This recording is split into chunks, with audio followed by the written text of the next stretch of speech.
reported ahead. Good morning, good afternoon, good night, whatever time it may be by the time you see this video. This is Christopher, your final expense rep. Today, I'm going to talk about what we call captive insurance and non-captive insurance. The variations differ on several fronts. The first one that I'm going to talk about is going to be captive insurance. With captive insurance, it works like this. You're an employee, or let me rephrase that. You're a representative. You could be an employee or you could be a representative of an insurance company. But what happens is that insurance company either give you leads, they give you a book of business, or a combination of both. And in addition to that, they also give you, sometimes they give you health insurance, dental insurance, you know, the essentials of what you need in everyday life. Now, if they're paying you, okay, giving you a base salary, then therefore anything that you write, the commission is going to be a lot lower compared to a captive non-captive insurance.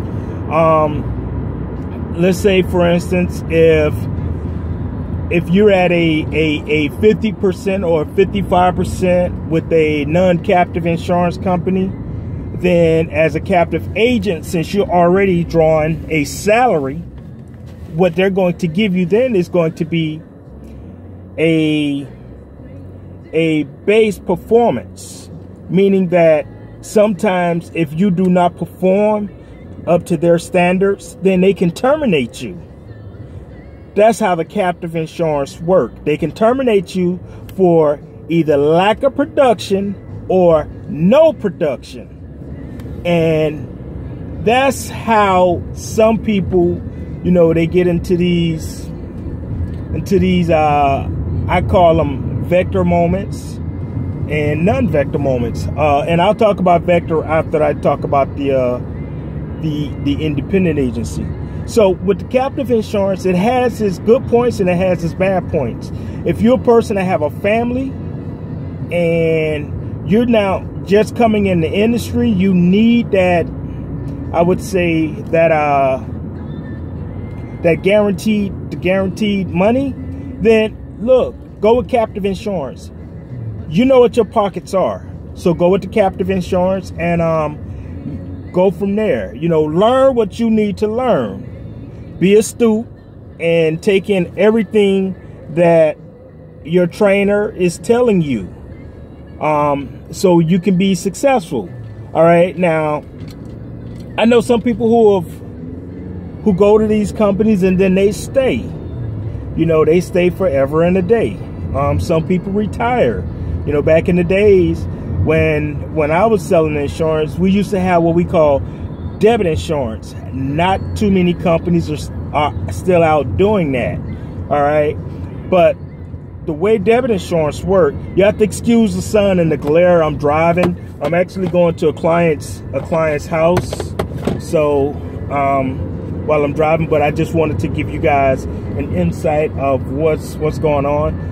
Eventually the sun is going to be gone. But as I was saying, though, you have to be astute and learn as much as you can. The debit insurance is more or less going away like the dinosaurs have gone. Not too many companies. I only know maybe one company that does that. And with them, they give you health insurance. They give you a base salary. They give you commission. But remember this though, the commission is a lot lower than as if you are an independent agent. Now, let's get to the independent side of it. A lot of people become independent agents, which is a non-captive agent, because either they decided that they wanted to come out on their own and make more money, or they could not, you know, they did not cut the mustard, they were terminated, or they decided that, you know what though, hey, they didn't believe in the product. I'm the kind of person that I have to believe in something that I'm selling. If you don't believe in a product or you don't believe in something that you're selling, then you're just out there making money. I don't believe in making money. I mean, yes, I do believe in making money, but it's not my main objective. My main objective is to educate these clients that you're coming across. When you educate these clients, you'll have a lifelong client with them. That's the good thing about it. You know, in the course of them being a lifelong client, you'll never have to worry about all the other crap that comes along with it. And I'll go into another segment later on where with these lifelong clients, it'll show you how to go about getting referrals from them and using their cell phone to get more referrals, where you don't have to be dependent upon leads, you know, buying leads. You know, you got a client right there in front of you. But I'll talk more about that later on. Now, I am an independent agent. I have no alliance and no allegiance to no one except to Christopher and Christopher only. Okay, so therefore I can sell any product that I choose to sell. But what you have to do is, when you get appointed with these companies, you have to read their regulations, their rules and regulations. So when you go out and you talk to these clients, you can listen to their needs, you know, because that's the first thing you have to do. You have to be astute and listen to what they tell you. When I go into a house, you know, I don't say, you know, hi, Miss Client, you know, how you doing or whatever. I mean, I do say that though, but, you know, I say, what medication are you taking?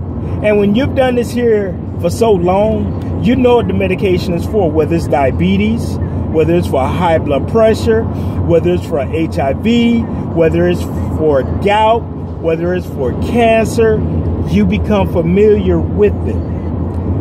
And as an independent agent, you have a cadre of insurance companies who you can put them with. Just the other day, I wrote up an individual. She was just diagnosed with HIV. All right. She just have so she was recently diagnosed. She don't have AIDS. She just have HIV. And I was able to write her up. She was surprised that I wasn't able to write her up. When I went to her house, you know, and I started asking her the questions, she had company. And I say, look, you know, I'm going to ask you some personal information, and I don't know if you want these people to know your business. So the second question, the very second question, the first question is, do you use a breathing machine, oxygen? That was a no. The second question was, or is, have you been diagnosed with ARC, which is AIDS-related complication, or the HIV virus? When I said that question, she stopped me and she cleared her house out. She made everybody leave. Right then and there, I knew that she had it. All right. So she started crying.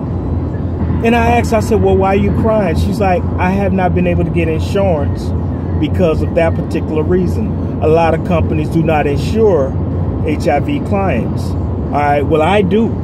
And if you want to know which company it is, then, you know, hey, down below, send me a comment, or you can email me at finalexpenserep@gmail.com. Once again, you can email me at finalexpenserep@gmail.com, and I'll be glad to tell you who it is or which company to go with. All right. But anyway, with Miss Client, I told her, I said, look, no, I can still insure you. With the product for the guaranteed issue, if they can fog up a mirror and blow on it, you got insurance. That's a good thing about it. But I use that wisely, because if a person said they got AIDS, full-blown AIDS, then guess what? I'm sorry, I cannot help you. All right? There's this thing that's called chargeback, and they ain't no joke. All right? Chargebacks will get you out of the business real quick if you're not consistently writing business. All right. So as an independent agent or broker or whatever, I'm a broker. you know, because I used to have agents that worked under me and I showed them the business. But as an independent broker, I know what I need to do to go about meeting clients. I have several ways of getting leads. I don't buy leads. I haven't bought leads in over 8 years now, 9 years. I don't buy leads anymore. I don't have to. And on another segment, then I'll show you how to go about, you know, drumming up your own leads. But you have to make the decision of which one you want to be, an independent agent or a captive agent. There are plenty of companies out there who will bring you on, if you don't know the business, bring you on and show you the business.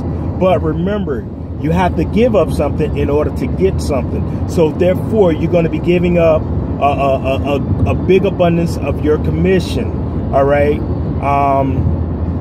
And then you have some of these companies out here where, you know, they're going to start you off at half of the commission of, you know, let's just say maybe 25-30%, maybe not even half, you know, 25-30% of what it would be normally if you were a broker. And the reason why is because, remember, you are getting a base pay. So with the base pay, with the insurance that you're getting, and with the leads, sometimes they do give you leads, but with the leads, you know, you have to take that in consideration. Anyway, this is Christopher. I just wanted to tell you the difference between a captive agent and a non-captive agent, or a broker and this independent agent such as myself. If you want to know more, you know, comment below or send me an email at finalexpenserep@gmail.com, and I'll be glad to answer any question that you may have for me. But stay tuned. I'll tell you more about the different caveats of this final expense business. I love it. I love it. And what happens is that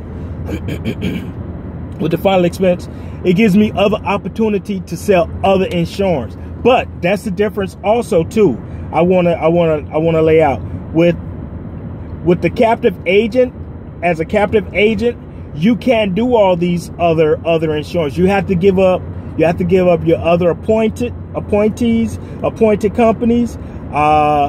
You can't write or do any other business with the other companies.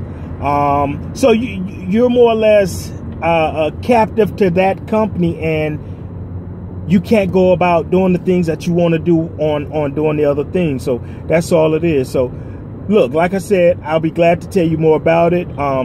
As you know, as time permit and as the Lord, you know, allow me to disseminate this information, I will tell you. But first and foremost, what I like to do is I like to educate my clients. I don't sell them insurance. I educate them on insurance. And when you educate them on insurance, you get more sales and you get more deals. That's the good thing with me. I educate them, and then I'll tell you later on, maybe later on today, because I got to go and see this client, but I'll also tell you how to go about getting clients from them. All right. Now, it's going to take a little something to get the clients from them. But look, remember this though. Everybody got a cell phone. Everyone. And all you need to do is just talk to them about their cell phone and then go from there. And what happened is that I'll tell you more about that later on as well too, of how to go about getting them to open up to you with the cell phone. Because look, remember what I said. If you educate the client, then the client is going to be more open to give you more of their friends. Once again, this is Christopher. Hey, make it a great day and stay positive. All right. Do not let the negativity hinder you or slow you down. Just stay focused on a game plan that you have, and you can make it happen. Make it a great day.